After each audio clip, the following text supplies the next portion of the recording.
Tere, Marge! Tere, Reigo! Nüüd on niimoodi sattunud, et sina oled esimene külaline just nagu galerii podcasti pilootprojektis. Ja põhjus, miks me seda sinuga teeme, on see, et siin Artitoonika galeriis just äsja lõppes nii sinu kui Johan Hoimelinna näitus. Ja väikese nagu tagasipõikena on see, et nagu me siin ennist vestlesime, siis eelmine näitus sul Tartus oligi seotud nagu senise loomingu vaatad kõige kõrgema tunnustuse selle Henkeli auhinna näitusega Tartu Kunstimuuseumis. Sa oled vist ainuke eestlane, kes on selle saavutanud. Ida-Euroopa justkui üks olulisemaid selliseid esimese loomeperioodi kunstnikele väljendavaid preemiaid. Kui palju see on üldse sinu loomingut nagu mõjutanud? No eks ta ikka natuke on mõjutanud, jah, et see muidugi tookord, kui ma selle sai, siis see tähelepanu tegelikult ka mind ennast nagu üllatas ja siis ma saingi aru, nagu, et kui oluline on, ütleme, võib-olla nagu laiemale publikule just need mingisugused sellised auhinnad, et see justkui siis, muidu need, eks ole, kriteeriumid on sellised hästi laiali valguvad, on ju, aga et kui sa saad mingi sellise tunnustuse, et siis see on justkui nagu ikkagi nagu mingisugune arusaadav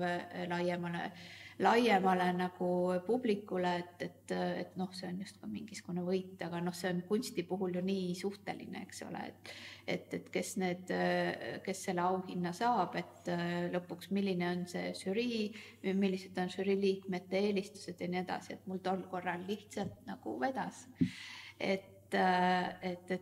ma ei oleks uskunud, et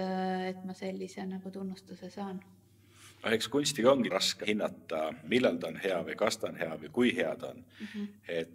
Ja samuti läbi väga suure ja kõrge tunnustuse siis inimesed automaatselt oskavad eeldada, et see on hea kunst. Eks ta mingisuguse võib-olla ikkagi nagu garantii ju annab, eks ole, või mingi tagatise, sest konkreetselt, eks ole, selle auhinna puhul ka, et see oli Kesk- ja Ida-Euroopa kunstiauhind ja sinna ikkagi kandideerisid, kõigepealt, eks ole, läbi portfooliote valiti seal inimesed nagu sinna finaali ja seal finaalis olid ju väga tugevad kunstnikud, et see juba sinna nagu nii-öelda finaali jõudmine oli selles mõttes nagu minu jaoks tookord siuke suur tunnustus. Aga jah, kahjuks nad ei anna seda auhinda enam välja ja sellest on kohutavalt kahju, sest ikkagi nagu minu jaoks oli see selles mõttes suur asi, et sellega kaasnes 2 näitust, eks ole, üks siin Tartu Kunstimuuseumis, et põhimõtteliselt, et pidigi olema koduriigis, siis toimub see näitus ja Tartu Kunstimuuseumis siis Rael Artel kohe pakkus mulle seda ja siis toimus Muumokis isiknäitus, mis minu jaoks ikkagi oli väga-väga suur asi ja siiamaani on väga suur asi. Ja siis sellega kaasnes veel auhinnaraha ka, nii et see oli ikka nagu selline täielik jackpot. Ja kui sa küsisid enne, et kuidas see mõjutanud on, et tänu sellele stipendiumile või ütleme sellele auhinnarahale sain ma minna siis Belgiasse Genti HISKi programmi, mis on selline 2-aastane kunstnike residentuuri programm ja mul oli vaja mingisugust sellist nagu stardikapitali, et üleüldse ennast seal nagu sisse seada, et seal oli ka selline suht väike küll, aga ikkagi õppemaks, et kui mul ei oleks olnud sellist summat, siis ma ei oleks julenud mõelda sinna minekust üldse. Nüüd juba pisut räägitud sellest Henkeli preemiast, millega kaasnes ikkagi 2 muuseumnäitust. Üks ikkagi maailma nii-öelda tippmuuseumidesse kuuluv Muumok Viinis. Lisaks sellele oled sa täna Eesti Kunstiakadeemias professor, saanud samas koolis ka endal magistrikraadi, täiendanud ennast Viini ülikoolis ja residentuurides veel Ühendriikides, hiljem saanud veel ka riikliku tunnustuse presidendit ehk kõik viitab sellele, et kuidagi nagu täielik A-kategooria kunstnik. Ja nüüd oled sa siia tulnud tagasi peale Kunstimuuseumi näitust pisikesse eragaleriisse koos ühe täiesti alustava noore Pallasse lõpetanud kunstniku Johan Hoimerina omadega. Et kuidas sa üldse suhtud taolistesse vestlustesse panekute tuua näitustega, et kas sul ei ole seda ohtu või et võib-olla mõned noored kunstnikud kerkivad sinu tuntusena natuke kõrgemale või vastupidi, et äkki sinu senine tuntus saab kannatada sellega, et noortega koos näitustel esineda? Ei, sellist mõtet kordagi ei ole peast läbi käinud, et pigem ma ikkagi mõtlesin selle dialoogile ja kui sa selle ideega tulid, siis mulle nagu tundus, et sellel asjal, et seal on see mõte sees, ma nägin seda seost, eks ole, minu vaateakende seeriaga ja siis selle Johani seeriaga just nimelt mulle nagu väga huvitav tundus see nagu sisse ja välja vaatamine ja just nimelt nende erinevate selliste vaatamisrežiimide kuidagi dialoogi asetamine siin sellel näitusel, nii et jah, et dialoog oli see märksõna, mille peale mina nagu mõtlesin. Et siia näitusele me kaasasime sinu loomingust just ühe väikese segmendi window shoppingu sarjast, mida sa juba läinud 10. alguses hakkasid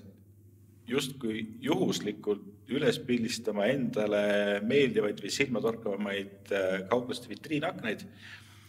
Et millal sa said aru või kas juba siis, kui see juhuslik dateerimine käis, oli sul teada täpne tuleviku näituse kontseptsioon või millal see muutus sinna või kuidas pidi sul need sarjad üldse tekivad? Kui ma hakkasin esimesi pilte tegema 2014 Belgias, siis mul tõesti ei olnud nagu mingisugust sellist laiemat ideed ja ma tegelikult üldse ei osanud ka mõelda, et kas sellest üldse saab mingit asja või ei saa. Sellest või kas saab sellest seeriat sellist nagu terviklikku. Aga ma lihtsalt nagu järgisin oma sellist sisetunnet, kuna ma väga imetlesin sealset vaateakende kultuuri, siis ma lihtsalt tundsin, et ma pean mõned nagu kõige lemmikumad aknad enda jaoks üles pildistama ja siis ma hakkasingi lihtsalt otsast seda tegema. Aga kuna üks hetk ma siis kolisin Belgiast ära, siis mulle tundus, et ma võiksin seda jätkata ja kui ma olin New Yorgis residentuuris, siis ma pildistasin edasi seal, aga kuna seal ei ole nagu selliseid vanu pereärisid enam järgi, eks ole, et kui me käime seal Madison Avenue'l või 5. Avenue'l, et siis on need ikkagi luksuspoed, eks ole, ja siis pildistasin pigem seal siis neid aknaid, nii et ja lõpuks siis Viinis jätkasin sellega, sest Viinis on jällegi natuke sarnaselt Belgiale, aga jah, ka selline nagu natuke ka eristuv selline 20. sajandi alguse stiil ja mingisugused pereärid, mis veel nagu järgivad seda stiili siiamaani oma aknakujunduses. Nii et sellest sai selline nagu, ma ei tea, selline nagu segu sellistest subjektiivsetest eelistustest ja sinna juurde siis mingi hetk, kui ma sain aru, et sellest ikkagi tuleb mingisugune seeria, et ma niisama nagu sahtlisse ei pildista neid, siis ma muidugi käisin, otsisin ajaloolisi fotosid algul selle eesmärgiga, et lihtsalt nagu uurida natuke seda vaateakende dekoreerimise ajalugu, sest see on tohutult põnev. Et seal ühineb, eks ole, selline nagu kaubanduskultuur, eks ole, kuidas see on muutunud seal, ütleme, alates 19. sajandi lõpust, eks ole, tekkisid suured kaubamajad ja kui tähtsaks muutusid need aknad, on ju, ostjate ahvatlemisel ja nii edasi. Ja siis, eks ole, samas seal kõrval mingisugused väiksed pereärid ja kuidas see on siis jõudnud nagu tänapäeva, kus meil on nagu suhteliselt sellised standardsed luksuspoodide kujundused, mida me näeme, ma ei tea, Pariisis, Milanos, New Yorgis, mis on nagu suhteliselt, eks ole, ühesugused nagu ühe brändi lõikes, et see see tohutult põnev oli see ja sinna veel mingi arhitektuuri teema ja visuaalkultuuri teema, see vaatamise teema ja ühelt poolt nagu selline ahvatlemine, teiselt poolt nagu natuke ikkagi nagu läbitungimatu poeaken, et need teemad mind kõik huvitasid ja sellega seoses ma siis nagu surfasin arhiivides ka ja vaatasin erinevaid pilte ja üha enam hakkasid mulle nagu kuidagi ette sattuma need lõhutud või purustatud poeaknad ja kui ma veel eriti nagu eBay's käisin, siis seal on vanu pressifotosid ja tõesti väga erinevad kontekstid ja väga erinevad põhjused, miks need siis on purunenud, need poeaknad ja mulle tundusid need nagu sinna enda pildistatud seeria kõrvale kuidagi selline huvitav, selline nagu sotsiaalne kiht veel juurde, et jah, väga palju on kirjutatud just sellest ka, et kuidas see poeaken on, eks ole, selline nagu esimene selline asi, mis sul avalikus ruumis ette jääb, kui on nagu tegemist mingite protestide või mingite rahutustega, et tihti juba enne mingisuguseid suuri demonstratsioone ju pannakse need kaubamajade aknad, lüüakse selle OSB plaadiga kinni. et sinna tuli siis nende ajalooliste fotode näol siis see kiht veel juurde. Ma saan aru siis, et su loomeprotsess töötab niimoodi, vähemalt selle vaateakende sarja puhul, et ühes osas sul oli komplekt sarnaseid fotoseid, mis oli lihtsalt tänavatel käies üles pildistatud ja hiljem arhiivides otsides leidsid sinna nagu pisut semiootilised tausta selgroo taha, et tekkis nagu üks terviklik komplekt. Kas ta oleks tekkinud komplektiks ka ilma arhiivides käimata või kas igale sarnasele fotosarjale on alati vaja leida nagu teist kihistust taha? Mitte tingimata, aga jah, antud juhul ma nagu tundsin, et seda on vaja, et ma nüüd vahepeal tegelikult oleme ju paralleelselt nagu töötanud enamasti ikkagi juba eksisteerivate fotodega ka, eks ole, selliste leidfotodega ja mingitest pildipankadest ülejäänud fotodega ja just kasutanud neid sellises nagu rohkem installatiivses kontekstis ja teinud tõesti nagu viimase, ütleme mingisuguse 8-9 aasta jooksul nagu ka selliseid ruumi installatsioone rohkem ja ühel hetkel mulle tundus, et need poeaknad, et need ongi lihtsalt, see on selline tüpoloogiline foto, eks ole, et mis kuidagi kaardistab teatud tüüpi nähtust ja mulle tundus isegi nagu üsna radikaalne tulla välja nagu lihtsalt fotoga seinal. Ja ma nagu tundsin, et võib-olla, et enda mingisuguse nagu uurimuse nagu täienduseks annavad need arhiivifotod või need leidfotod nagu sellist nagu ajaloolist sellist tausta, mingisugust sügavust sellel teemal. Kui palju sul üldse paralleelselt selliseid justkui sahtlisse loodud komplekte on, mis ootavad enda aega, et kas sinna tekib selline ideeline kihistus taha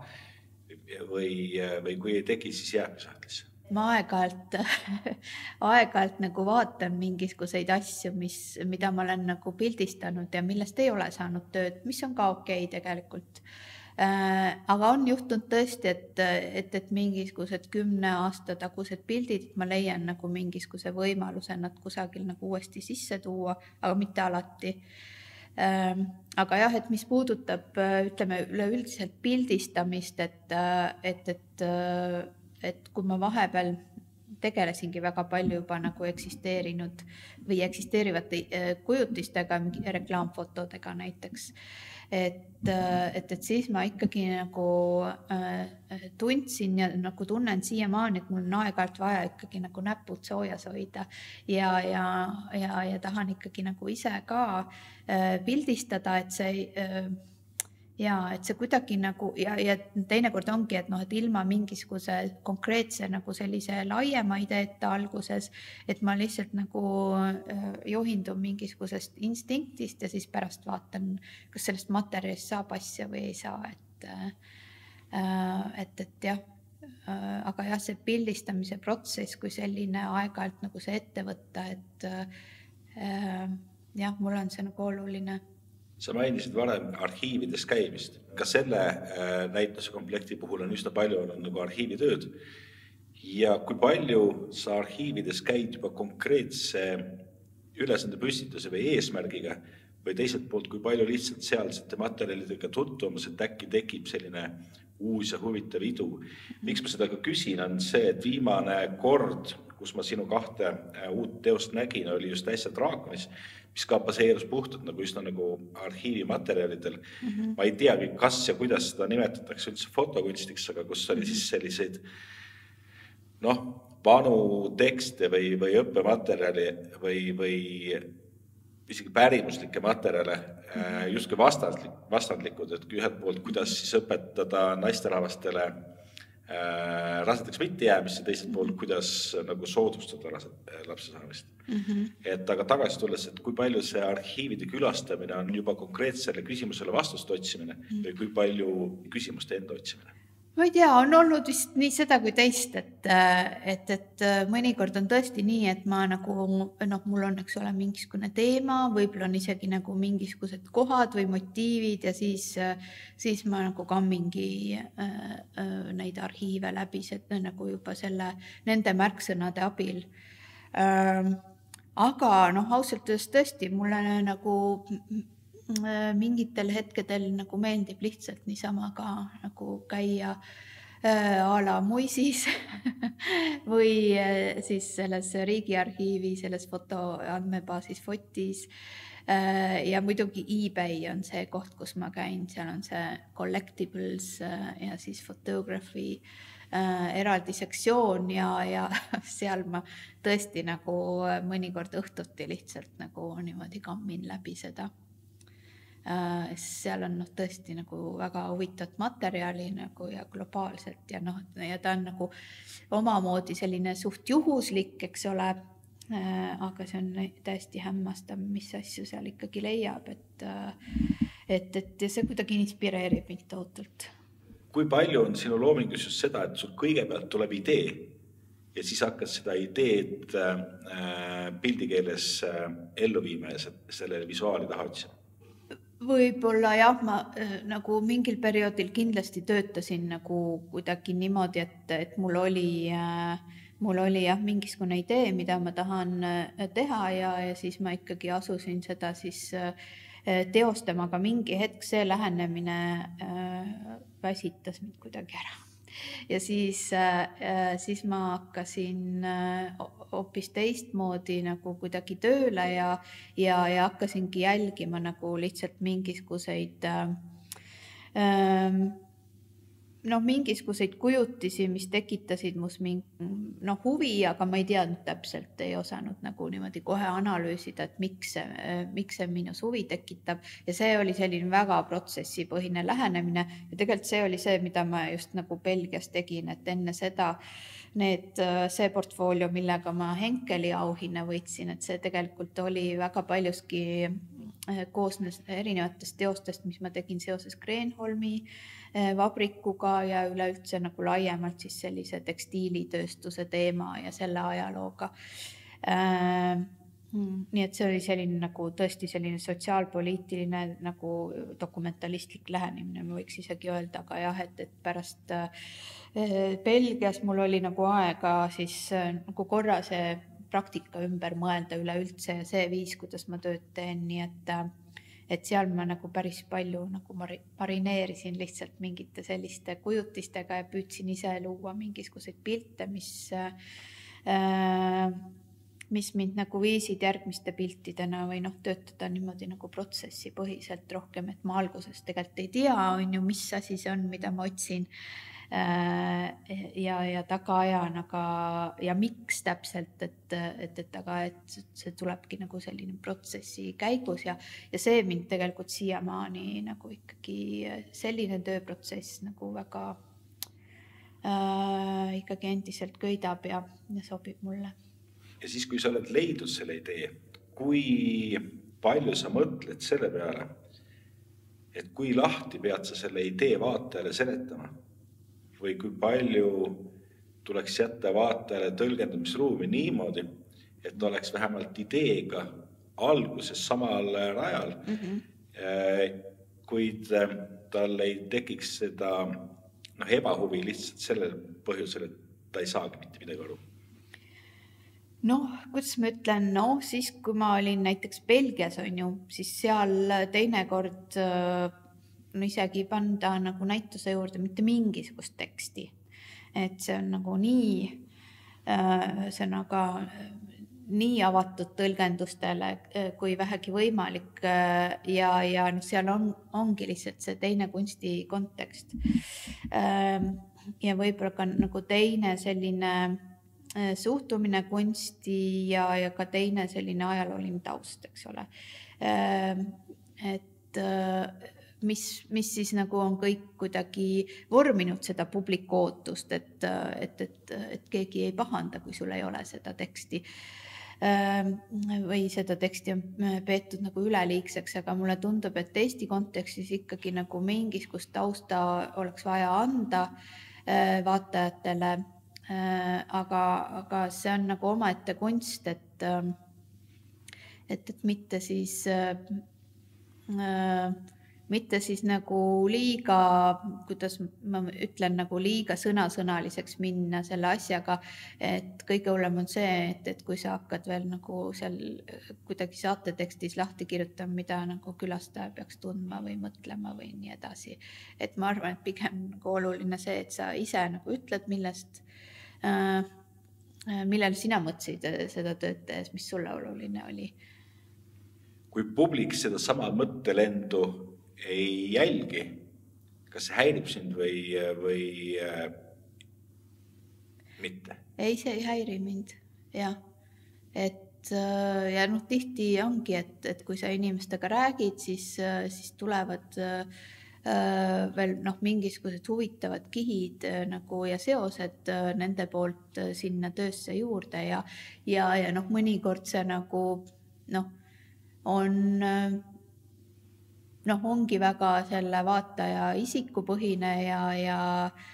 ütleme, et ta mulle võib-olla ei anna midagi juurde, teinekord lihtsalt need kommentaarid annavad ka mulle endale mingisugust lisamõtlemisainet. Aga jah, et ma nagu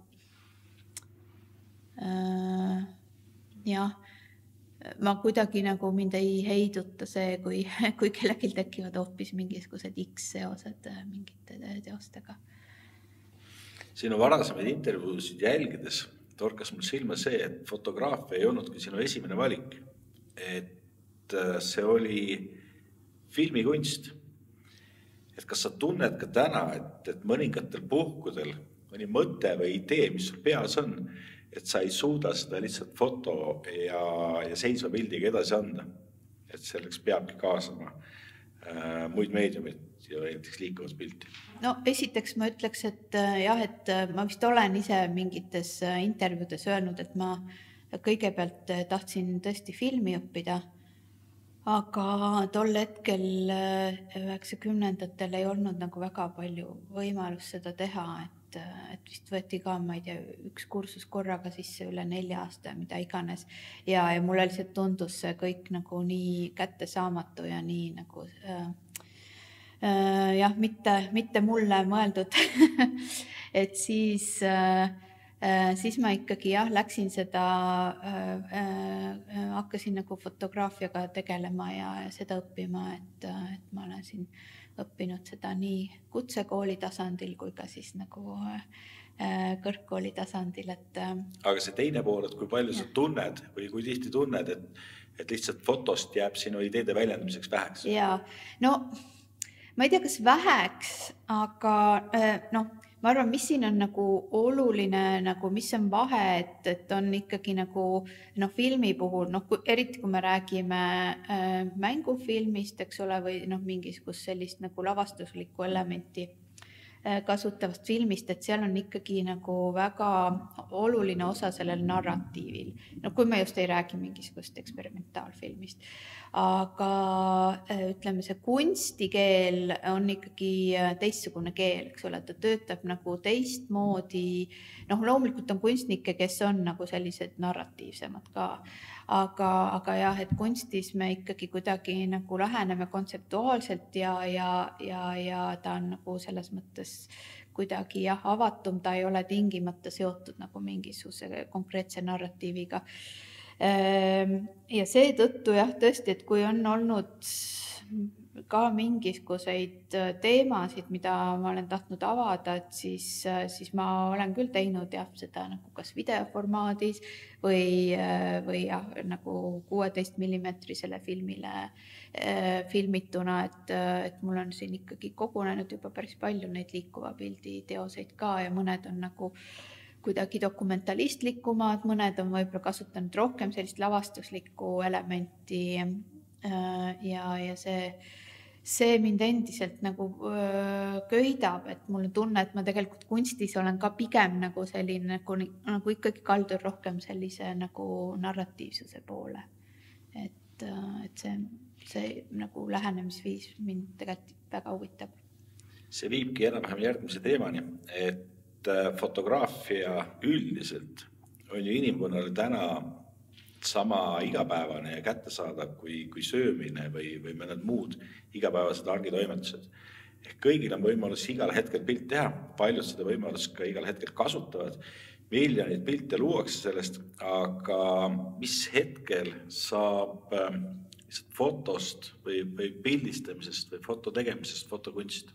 Ma arvan, siin on olnud alati see küsimus ongi, et mis sellest kunstist siis kunsti teeb, on ju. Ja üks selline vastus ongi see, et see kontekst, eks ole, kus me teda siis näeme või see kontekst, kus see looja, siis see autor otsustab need asjad välja panna, et kas ta näeb ennast, eks ole, töötamas sellises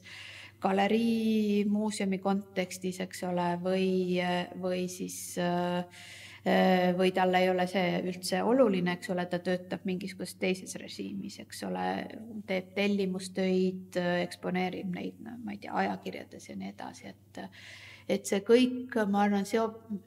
nagu sõltub ikkagi kontekstist, samas, eks ole, kui me tänapäeval vaatame, siis Instagramis, eks ole,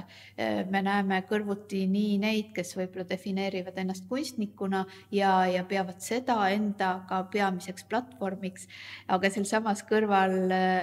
Instagramis on ka, eks ole, need, kes ongi need nii-öelda sisuloojad ja kes elatuvadki sellest nii-öelda sellest toote reklaamist ja et seal on nagu kõik need asjad koos ja siis ongi väga nagu huvitav, et kuidas sa neid siis nagu neid erinevaid praktikaid seal eristad, et mis asi on siis nii-öelda selline kommerts ja mis asi on sellise nagu kunsti ambitsiooniga. Sa oled üsna palju juba ka tänases vestluses maininud enda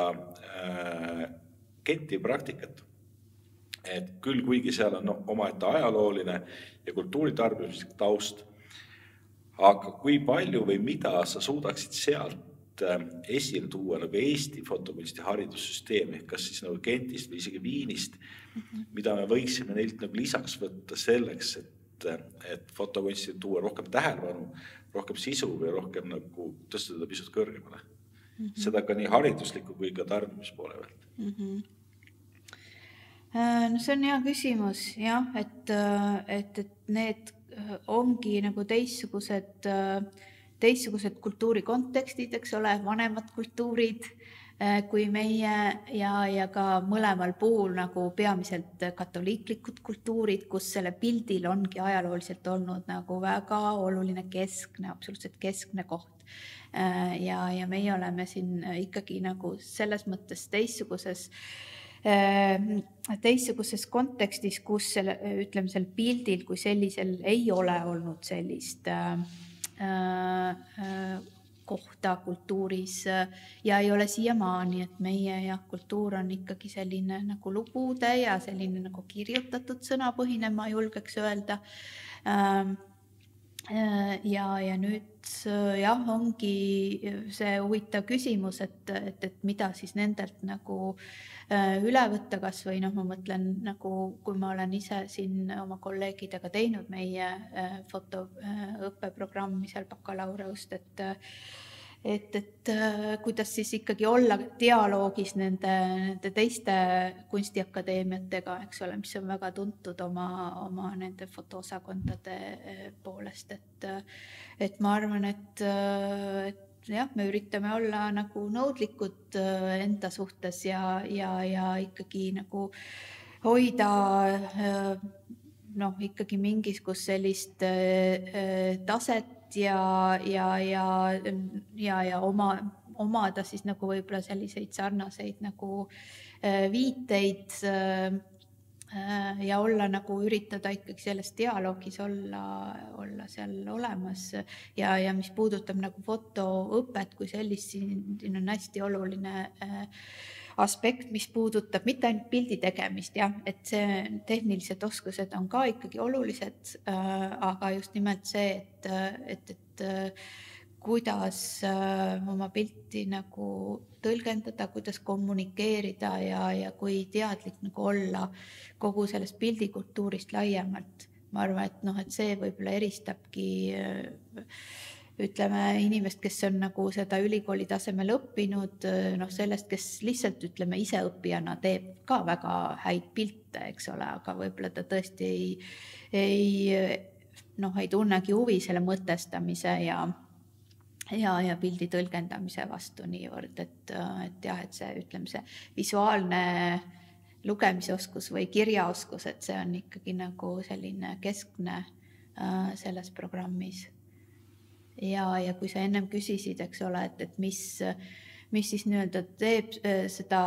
sellest fotost nagu fotokunsti, siis tegelikult üks aspekt ikkagi on see kunstipraktika, eks ole, et kui me näeme, et see inimene, et tal ei ole lihtsalt võib-olla mingi 1-2 õnnestunud nagu projekti või pilti, vaid et see on nagu ikkagi läbi aastate jälgitav selline arengu mingisugune kaar ja selline pidev praktika, et ma arvan, et see on absoluutselt nagu iga kunstiliigi puhul hästi määravaks ikkagi sellise nagu kunstniku profiili puhul, et ühesõnaga noortele kunstnikele ei olegi muud suuremat tarkust, kui neile ette öelda, et lihtsalt olla kannatlik ja järjepidev. Või on seal miskisugune muu lisandus, mida nad peaksid silmas pidama, et praeguses üsna tehnoloogiapõhises ja hästi kiires ja palju muutuvas ühiskonnas fotokunstnikuna läbi lüüa ja enda tegevusele nagu mõtet leida. Mis on meil üks olulisi väljundeid ongi see, et iga inimene, kes selle bakalaureuse programmi lõpetab, et tal oleks ikkagi nagu mingisugune eristuv autoripositsioon. Ja see on nagu see läbiv selline nagu eesmärk läbi selle 3 aasta, millele me ikkagi keskendume, et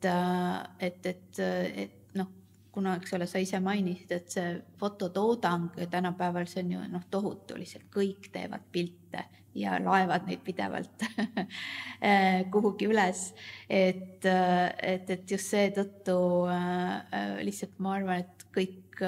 kes tahavad fotoga edaspidi tegeleda, ükskõik, kas nad siis, eks ole, jätkavad mingisugusel sellisel rakenduslikumal alal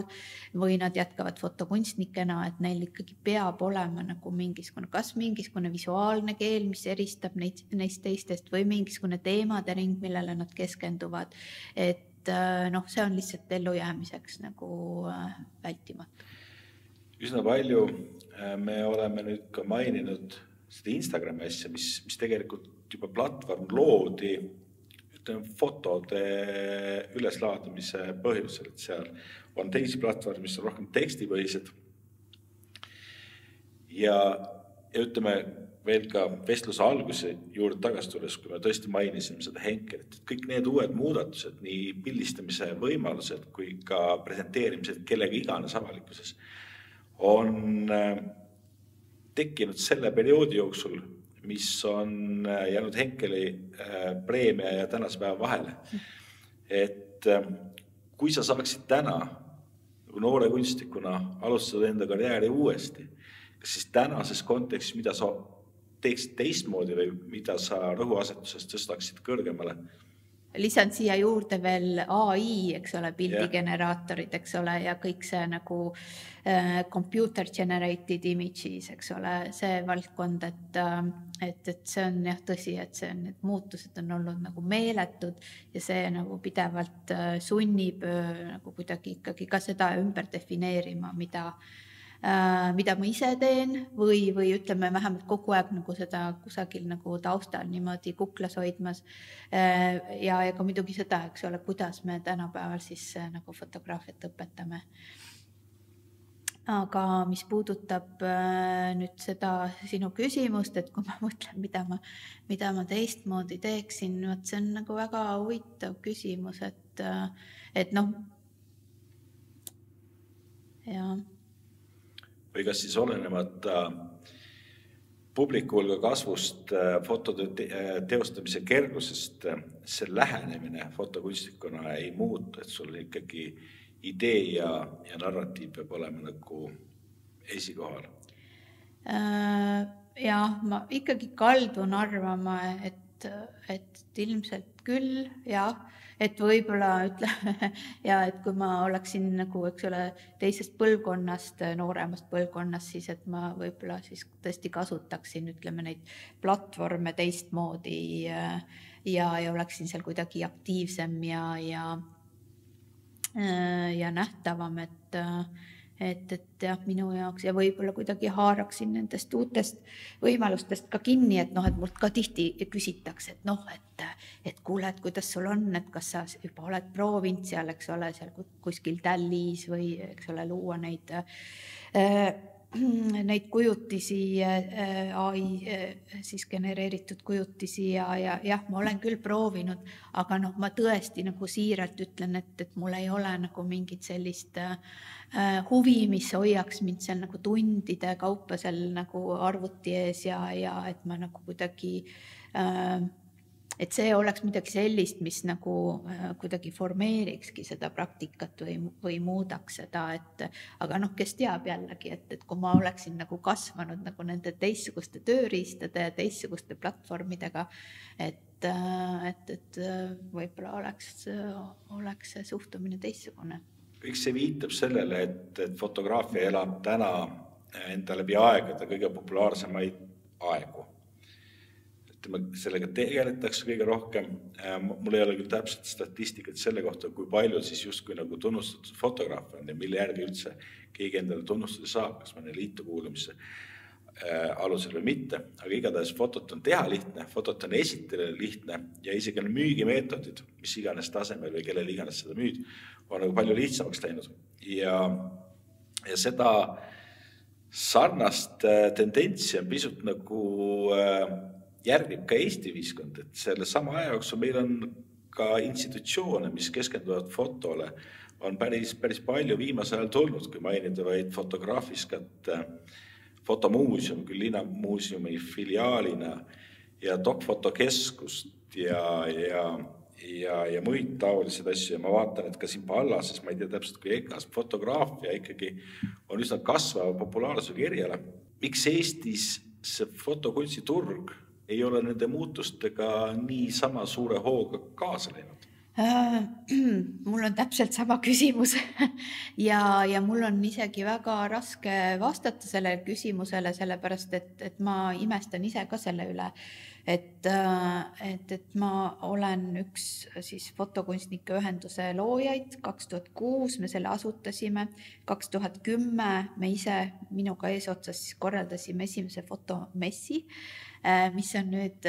algul ta toimus siis igal aastal ja nüüd viimastel aastatel üle 2 aasta Foto Tallinna nime all. ja see on juba läinud selliseks rahvusvaheliseks kunstisündmuseks, toimub jälle nüüd selle aasta sügisel. Nii et mina tunnen, et me justkui oleme teinud omalt poolt, eks ole, kunstnikena kõik, et fotokunsti tuua fookusesse ja ka ütleme seda vaatajat harida erinevate vormistuste ja nende erinevate kriteeriumite osas, eks ole, mis on kogujatele olulised, eks ole, foto on küll tiražeeritav, eks ole, aga ikkagi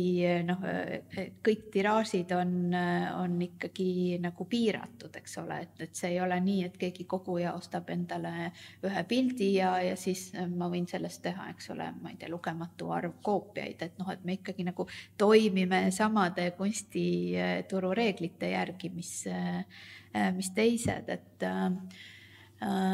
jah, nii et minul on see jäänud ka mõistatuseks, mul on endal kogemusi, ütleme, kogujatega välismaal, põhiliselt Saksamaal on mitu kogujat, kellele ma olen müünud, rääkimata muuseumitest. Ja seal ei ole üldse olnud nagu sellist, ma ei ole tajunud, ütleme, sellist hierarhilist võib-olla ütleme suhtumist nagu just nimelt nagu kogumise seisukohast. Muidugi Saksamaa ongi suurem riik, seal on palju rohkem kogujaid ja ongi need, eks ole, osad, kes koguvad nagu väga erinevat kunsti, fotokunsti kaasa arvatud, on neid siis, eks ole, kes keskenduvadki võib-olla fotokunstile, ja ma ise töötan ühe galeriiga Düsseldorfis, see on täiesti, ütleme, foto jaoks nagu absoluutselt unistuste kontekst, kus siis aeg-ajalt näitusi teha ja ka teisi näitusi vaadata ja inimestega rääkida ja lihtsalt see mõistmine ja see suhtumine on lihtsalt niivõrd nagu rikastav, niivõrd toitev, et jah, et neil lihtsalt on need traditsioonid ka teistsugused ja väga nagu ise olen üritanud ka nagu siin ikkagi nagu, mis endast sõltub ja koos oma kolleegidega ikkagi püüdnud nagu seda luua, aga ma arvan, et sellest võib-olla on vähe. Võib-olla on Eesti kunstiturg natuke liiga palju fokusseerinud just ostjaskond teoste unikaalsusele. Ja kuigi isegi fotokunstis on need tiraažid tihti 3-5, mis on ikkagi ka graafikat silmas pidades ikkagi mikroskoopilised ja põhimõtteliselt unikaalsed, siis äkki see lihtsalt psühholoogiline tõrges, et kellelgi teisel võib olla samasugune teos kodus, jääb mõningaseks takistuseks selleks, et just ostjad hakkaksid sinna poole liikuma. Teine suund on ka see, et sul olema kohad, kus seda fotokunsti soetada. Aga meil on fotogalerii, on ainult fotole vist keskendunud on Okaapi, vähemalt üks galerii ja ka see fotokunsti mess, et selle taha ka ta nagu täna ei tohiks kinni jääda. Aga kuidas need välismaised kogujad siin muidu üles leiavad? Kas need tulevad kõik läbi galerii või? Enne kui ma töötasin Kosaar-galeriiga või hakkasin töötama Kosaar-galeriiga Düsseldorfis, et enne seda mul oli Folkvangi muuseumis Essenis oli näitus, isiknäitus ja läbi selle näituse tulid mitu kogujat, sest et see ikkagi, kui sul on nagu soolonäitus kusagil muuseumis, kusjuures see muuseum on veel Saksamaa kõige esimene muuseum, kus asutati kaasaegse fotokogu ja hakati seal juba 70ndate lõpus ja nad hakkasid seda süstemaatiliselt koguma ja globaalset kaasaegset fotot, eks ole, just 70ndatel, kus fotokunst hakkas nagu jõuliselt esile tulema ja neil on lihtsalt nagu kõige prestiižsem kogu ja see omakorda siis, eks ole, meelitab ligi neid kohalikke kogujaid ja siis see toimus eelkõige nagu siis läbi selle muuseumi ja isegi enne seda galerii mängu tulekut. Ehk siis üks punkt, mis turgutaks kunstiturgu, just fotokunstiturgu, oleks see, et fotonäitusi jõuaks rohkem muuseumitesse ja institutsionaalsetele näitustele, mis justkui siis nagu rohkem legitimiseerib seda fotokunsti kui kunstivormi. no täitsa võimalik jah, et see peaks kogujatel kindlasti olema nagu mingisugune ka jällegi nagu mingisugune selline kriteerium.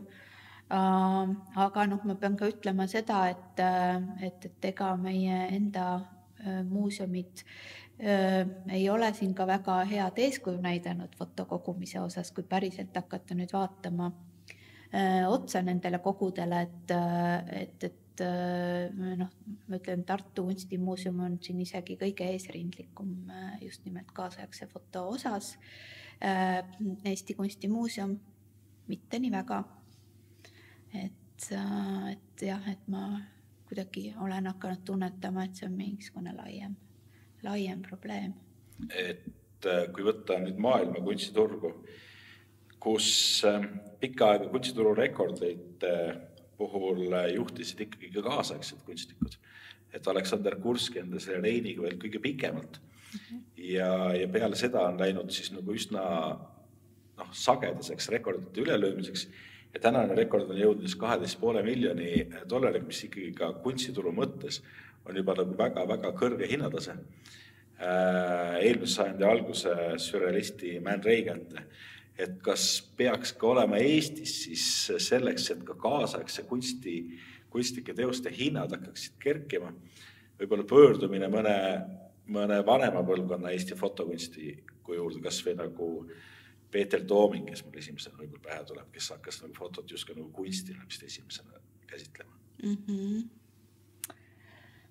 No jälle huvitav küsimus, ma üldse ei ole nagu kursis, mis puudutab just nimelt sellist nagu nõukogude perioodi, eks ole, fotokunsti, mille tõepoolest, eks ole, mille põhiline selline eestvedaja ja selline nagu käilakuju see Peeter Tooming on, et kuidas